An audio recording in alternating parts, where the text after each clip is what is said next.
Kyong Iljung Ilhak Yeon Doduk. 안녕하세요. 경일중 1학년 여러분 반갑습니다. 저는 여러분들과 같이 도덕을 공부할 권일애라고 합니다.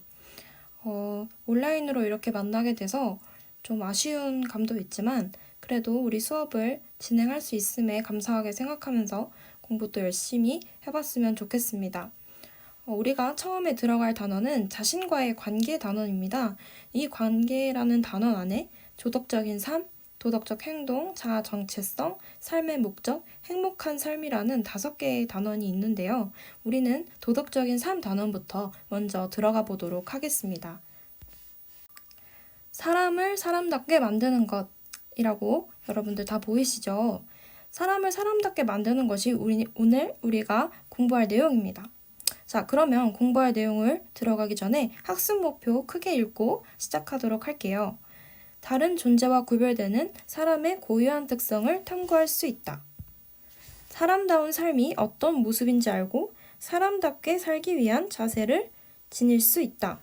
자, 우리 이렇게 학습 목표를 읽어봤는데 여기서 우리 키워드를 한번 뽑고 기억하는 것이 좋을 것 같아요.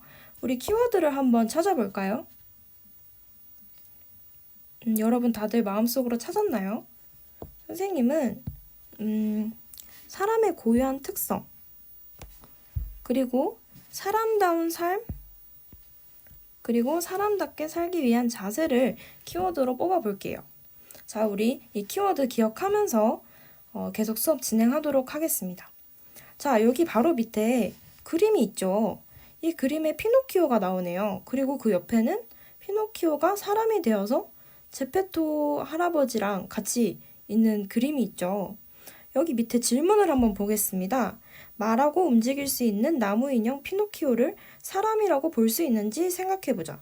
자, 말하고 움직일 수 있는 나무 인형 피노키오가 사람이라고 볼 수 있을까요, 여러분?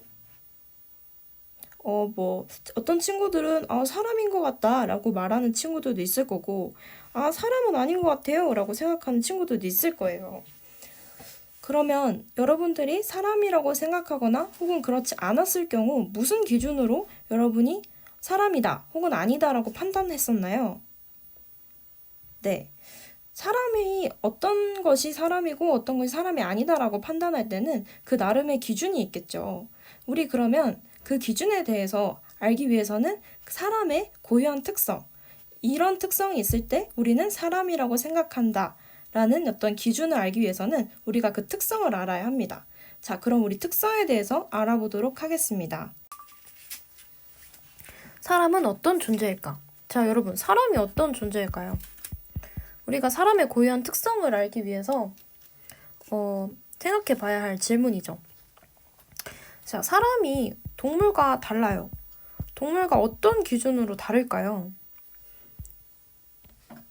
바로 사람은 도구적 존재라는 겁니다. 동물은 도구를 사용하지 않아요. 대신 동물은 어떤 자연 환경에 적응을 하기 위해서 본인들의 신체 조건들을 변화시켰죠. 변화시켰을 수도 있고 여러 가지. 어쨌든 동물들은 날카로운 이빨도 가지고 있고 날개도 있고 이런 식으로 그런 신체 조건을 이용해서 자연 환경에 쉽게 적응을 했어요. 그렇다면 인간은 그런 신체적인 조건으로만 따진다면 동물에게 훨씬 부족한 편이죠. 그런데도 우리는 여태까지 인류가 살아남을 수 있었던 이유가 바로 우리는 머리를 써서 도구를 만들어냈기 때문이에요. 즉 인간은 바로 도구적 존재라는 것이죠. 그래서 동물과 달리 인간에게 있어서 인간만이 가지는 고유한 특성은 바로 도구적 존재라는 것입니다. 자, 두 번째는 사람은 혼자서 살아갈 수 있는 존재가 아니에요. 여러분들도 가족과 함께 살고 있고, 또 친구들과 교류하기도 하고, 선생님과 교류하기도 하고 하면서 여러분 혼자 살아가는 것이 아니라 주변에 다른 모든 처음 보는 사람까지 포함해서 많은 사람들과 함께 교류하며 살아가고 있죠. 그래서 사람은 혼자 사는 것이 아닌 다른 사람들과 더불어 살아가는 존재, 즉 어떤 존재라고 할 수 있을까요? 그렇죠. 사회적 존재라고 할 수 있을 겁니다. 자, 그래서 사람의 고유한 특성, 사람만이 가지는 고유한 특성으로는 도구적 존재, 그리고 사회적 존재가 될 거예요. 네, 그러면 마지막으로 사람이 가진 고유한 특성 중에 하나가 바로 이성적 존재라는 것입니다. 하이데거가 이런 얘기를 했어요. 하이데거는 서양의 어떤 철학자인데 사람만이 유일하게 자신의 존재에 대한 물음을 묻는 존재라고 했습니다. 이것처럼 사람만이 유일하게 사람과 다른 존재의 차이는 무엇일까? 사람답게 산다는 것은 무엇일까? 등의 질문을 하면서 자기 내면을 끊임없이 성찰하는 존재입니다. 따라서 이런 이성적 존재는 옳고 그름이 무엇인지 스스로 판단할 수 있어요. 때문에 이런 옳고 그름을 판단한다는 것 자체가 뭘 의미할까요? 네, 바로 이것은 도덕적 존재라는 걸 의미하죠. 도덕은 옳고 그름을 판별할 수 있어야만 합니다. 따라서 우리는 그냥 단순히 도덕적이다라는 얘기를 아무나한테 하진 않죠. 왜냐면 이것은 도덕적이려면 그 전에 이성적이라는 전제가 뒷받침이 되어야 하거든요. 그래서 혹시 여러분 뻐꾸기 아시나요? 뻐꾸기는 자기 알을 다른 새 둥지에 낳습니다. 그러면 그 다른 새는 마치 자기 자식인 것처럼 그 뻐꾸기 알을 열심히 품고 열심히 길러요. 그런데 그 알이 부화하고 나면 그제서야 이제 뻐꾸기라는 걸 알게 되는 거겠죠? 사실 이렇게 얘기를 들었을 때 어떤 사람의 이성적인 기준에서 뻐꾸기가 되게 비도덕적이고 비윤리적인 짓을 했다라고 평가할 수 있을 거예요. 하지만 그 누구도 우리는 뻐꾸기가 도덕적이지 못하다라고 이야기를 하진 않아요. 왜냐하면 뻐꾸기에게는 이성이 없기 때문이에요. 그래서 도덕적인 존재라는 것은 이성적인 존재라는 이야기고 이성적인 존재가 바로 사람의 고유한 특성이기 때문에 사람은 이성을 통해서 도덕적인 존재가 될 수 있는 것이죠. 배고픈 사자는 본능적으로 눈앞에 있는 사슴을 잡아먹을 수 있지만 우리 같은 사람은 지금 이 상황에서 내가 다른 사람에게 이런 행동을 했을 때 이런 결과가 나오고 이런 결과는 어떤 다른 사람에게 이러한 피해를 줄 것이다 혹은 이러한 기쁨을 줄 것이다 라는 걸 생각하기 때문에 우리는 행동을 함부로 하지 않고 그렇죠. 때문에 이런 이성적인 존재라는 것은 사람의 고유한 특성으로 볼 수 있습니다. 네, 우리가 아까 사람의 고유한 특성에 대해서 공부해 봤잖아요. 그러면 이제 우리는 사람의 본성을 보는 관점을 알아보도록 하겠습니다. 사람의 본성을 보는 관점에는 어떤 것이 있을까? 크게는 우리가 세 가지로 나뉘어요. 사람의 본성을 보는 관점을 우리는 크게 세 가지로 나뉘는데 바로 성선설, 성악설, 성무,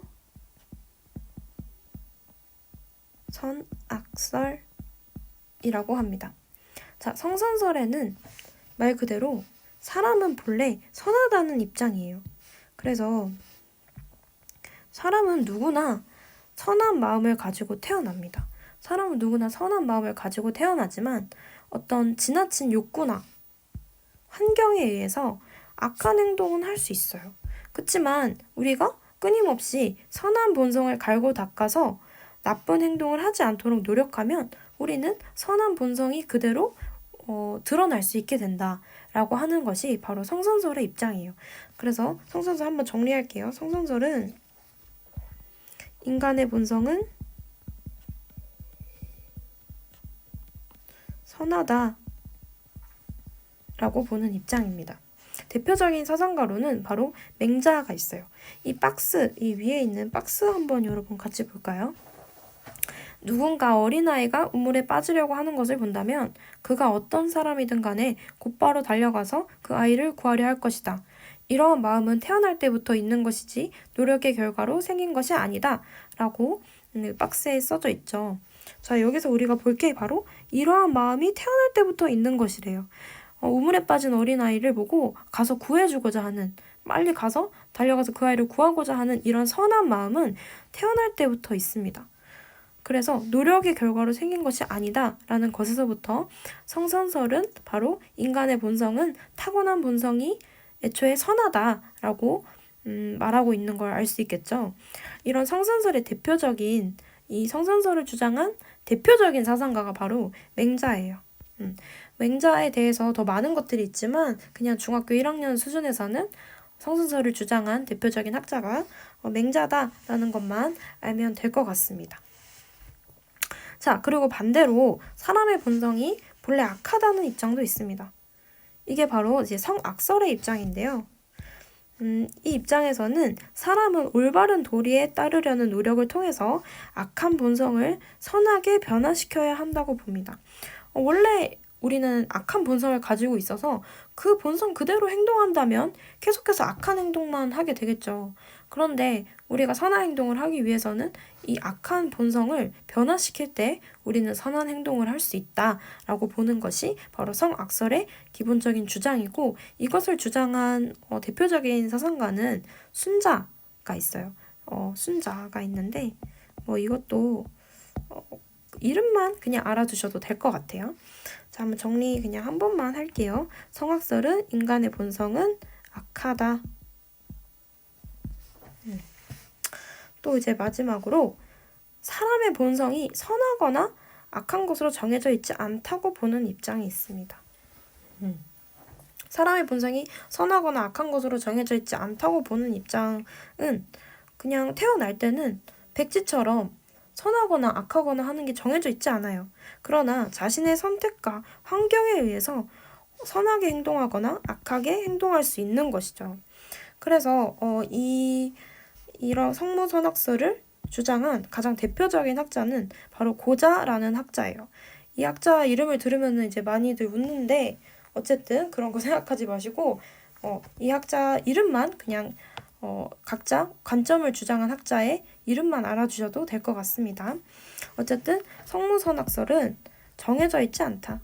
태어날 때부터 어떤 선이나 악이나가 정해져 있지 않고 자신의 선택과 환경에 따라서 변화한다라고 보는 입장이죠.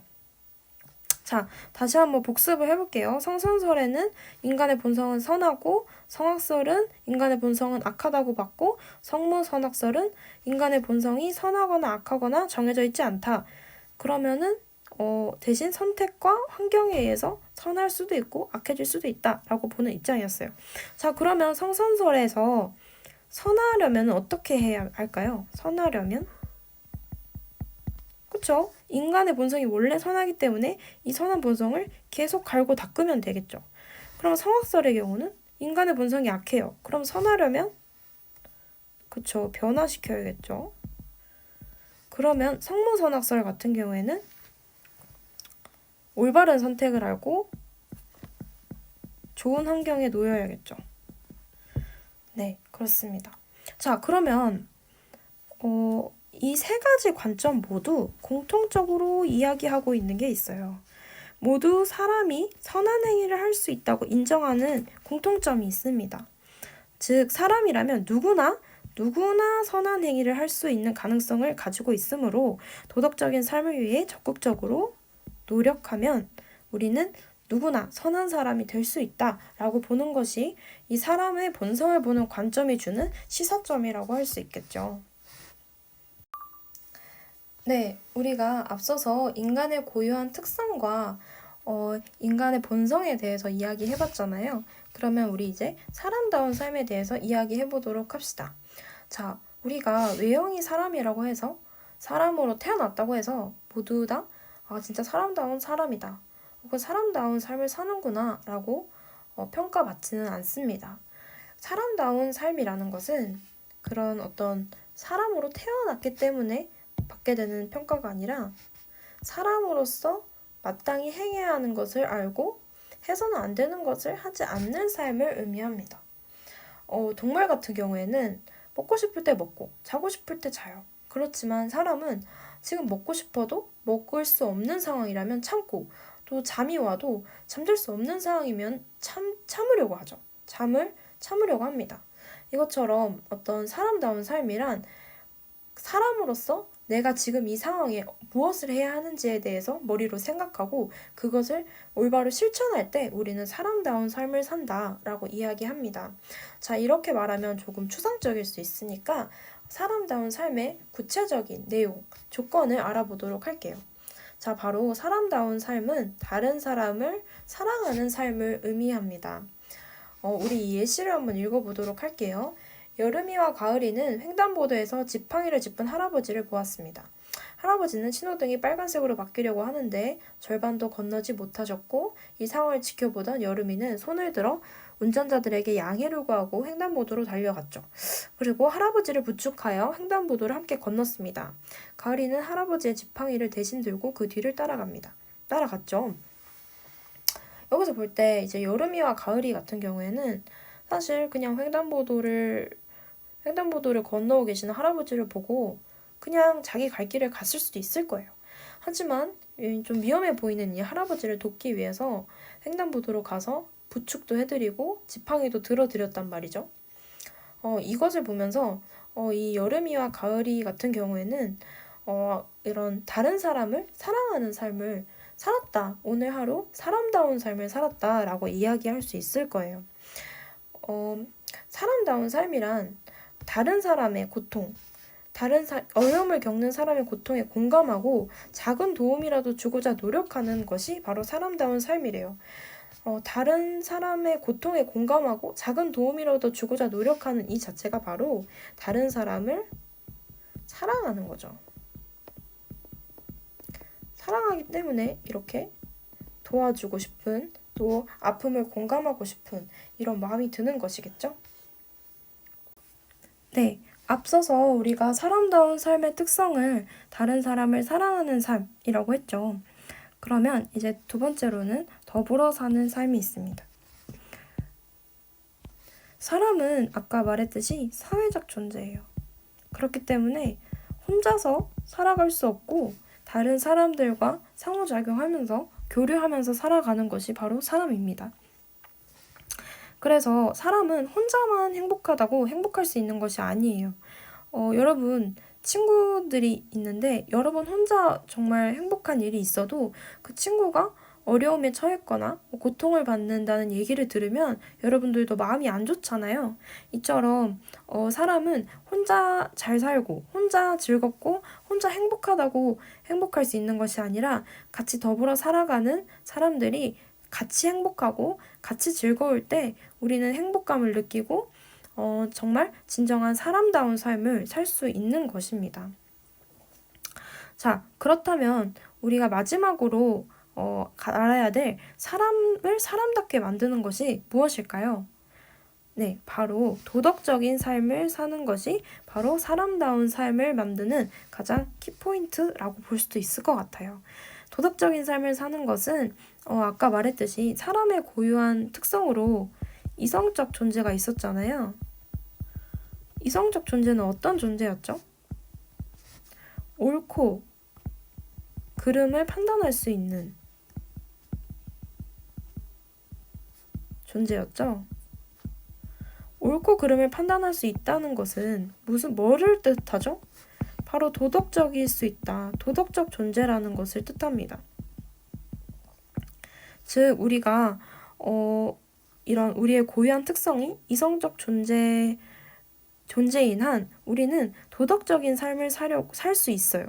때문에 사람다운 삶을 사는 것은 곧 사람이 가진 고유한 특성을 잘 발휘하는 것이고 그것은 바로 옳고 그름을 판단할 수 있는 그런 능력을 통해서 옳고 그름을 잘 판단하여 마땅히 행해야 될 때 행하고 행하지 않아야 될 때 행하지 않는 그런 사람다운 삶을 사는 게 된다는 거죠. 그래서 우리가 도덕적인 존재가 될 때 사람다운 삶을 살 수 있는 가능성이 높아지겠죠.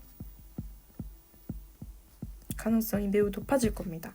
그래서 아까 우리가 사람의 본성에 대한 관점에서 이야기했듯이 도덕적인 삶을 살기 위해서는 그냥 저절로 이루어지는 것이 아니에요. 도덕적인 존재가 되기 위해서는 우리는 끊임없이 우리의 노력을 해야 합니다. 그래서 우리는 적극적인 노력을 통해서 우린 도덕적인 삶을 살 수 있을 것이고 도덕적인 삶을 통해 사람다운 사람이 될 수 있을 거예요.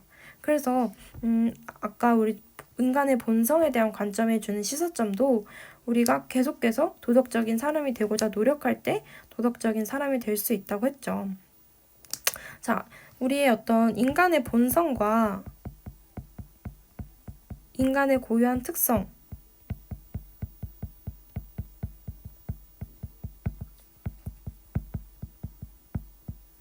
특성으로부터 우리는 사람다운 삶이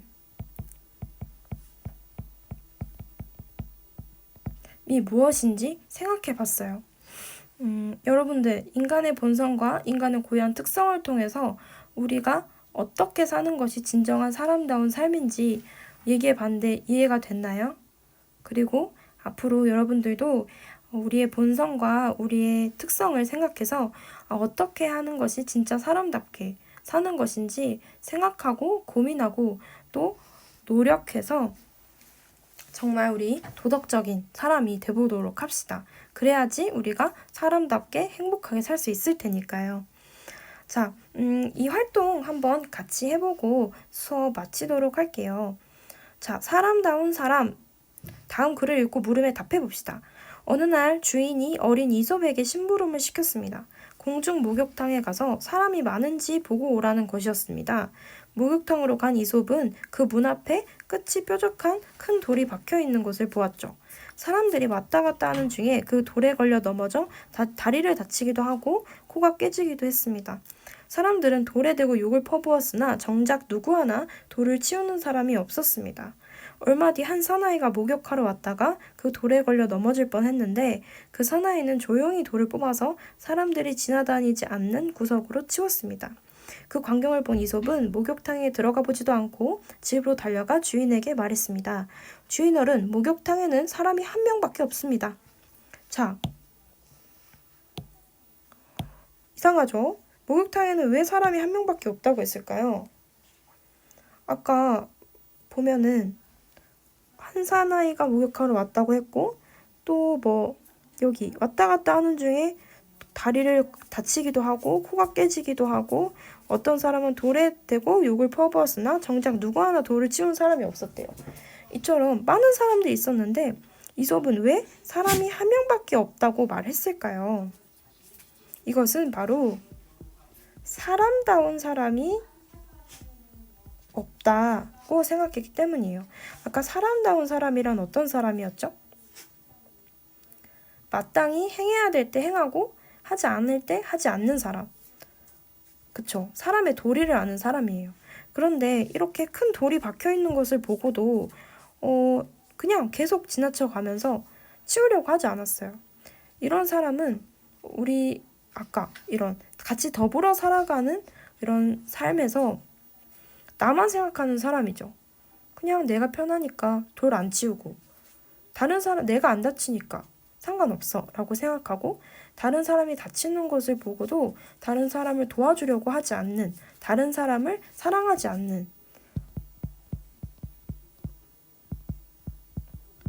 않는 사람이죠.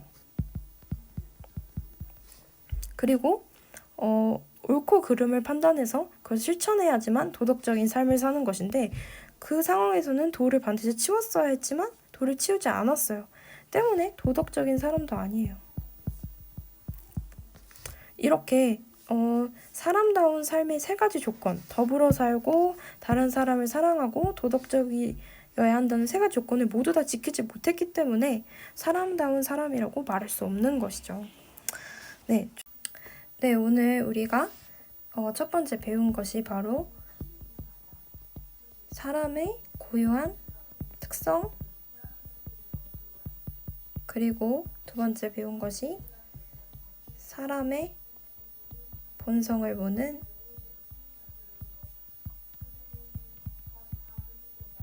관점, 그리고 세 번째 사람다운 삶의 조건이었죠. 자, 사람의 고유한 특성에는 어떤 것이 있었죠? 네, 그렇습니다. 바로 도구적 존재라는 것. 사람은 도구적 존재라는 특성을 가지고 있다. 그리고 두 번째, 네, 사회적 존재라는 특성을 가지고 있다는 것. 그리고 세 번째, 그렇습니다. 이성적 존재라는 특성을 가지고 있다는 것. 자, 이성적 존재를 통해서 우리는 옳고 그름을 판단하는 어떤 존재가 될 수 있죠? 도덕적 존재가 될 수 있습니다. 자, 그러면 사람의 본성을 보는 관점의 세 가지에 대해서 한번 해볼게요. 사람을 본성에 보는 관점 하나는 성선설이었죠. 그리고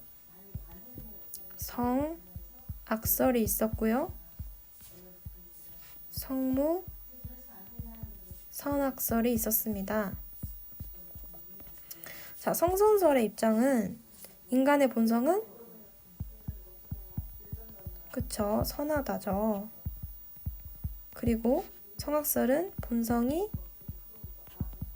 악하다 라는 것이고, 성무선악설은 본성이 정해지지 않았다는 겁니다. 자, 그래서 도덕적인 행동을 하기 위해서는 본성을 갈고 닦을 때 우리는 선한 행동을 계속 할 수 있다고 보았고, 성선설에서는, 그리고 성악설에서는 어떻게 하죠? 악한 본성이니까 본성을 변화시켜야 한다고 보았죠. 그리고 성무선악설에서는 본성과는 상관이 없어요. 때문에 자신의 선택과 환경에 따라서 달라지기 때문에 이 선택과 환경을 옳은 선택, 그리고 좋은 환경을 두는 것이 바로 선한 행동을 할 수 있는 길이었습니다. 자, 그러면 마지막으로 사람다운 삶의 조건에 대해서 해볼게요. 사람다운 삶의 조건은 첫 번째 뭐가 있었죠? 그렇죠. 다른 사람을 사랑하는 삶.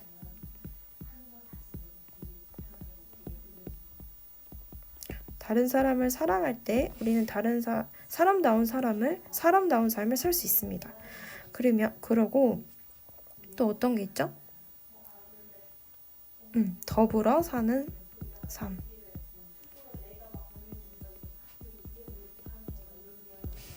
더불어 사는 삶을 살 때 사람다운 삶이 될 수 있죠.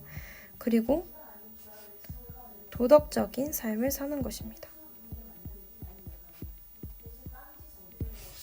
이것이 바로 사람다운 삶의 조건이라고 볼 수 있겠죠. 우리 이렇게 사람의 고유한 특성, 사람의 본성을 보는 관점, 사람다운 삶의 조건까지 우리 다 알아봤으니까 이제 여러분들 한번 복습해 보시면서 제가 내드린 과제 유념해서 꼭 해오시길 바라고요. 오늘 정말 많이 수고하셨고, 또 다음 시간에 도덕의 의미와 도덕의 필요성에 대해서 공부해 보도록 하겠습니다. 여러분 정말 수고하셨습니다.